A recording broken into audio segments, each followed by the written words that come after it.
Today, we're diving into Screen Studio, a screen recording tool that's been making waves among content creators.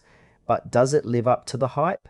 Let's explore what it offers and whether it's really worth your time and money. Screen Studio is crafted for creators who need a reliable way to capture high-quality screen recordings. It focuses on simplicity and efficiency, allowing users to record their screens with just a few clicks. The interface is pretty intuitive, which is a plus for beginners, but it also offers enough features to keep more advanced users engaged. One standout feature is the ability to edit recordings in real time, which can save you a lot of post-production time. It also supports various formats, making it versatile for different platforms. However, I noticed some features aren't as fleshed out as they could be. For example, while there are editing options, they might not be robust enough for users looking for advanced functionality. The intended audience seems to be content creators, educators, and anyone needing to record tutorials or presentations. But I do wonder if more experienced users might find it lacking in depth.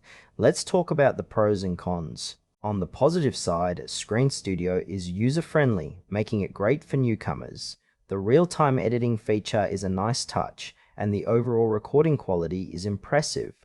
However, there are some drawbacks. The editing tools, while functional, might frustrate users who need more advanced options. Also, I noticed some users expressing concerns about pricing, especially if you're looking for features available in other, more established software. Trust is another factor. While it seems to be gaining popularity, the limited customer feedback available raises a few eyebrows. If you're just starting out, it could be a solid choice, but seasoned pros might want to explore alternatives that offer more depth. In conclusion, Screen Studio is worth considering if you're a beginner or someone looking for straightforward screen recording.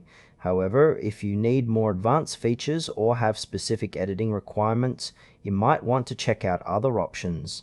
Ultimately, it's a decent tool, but it may not satisfy everyone's needs.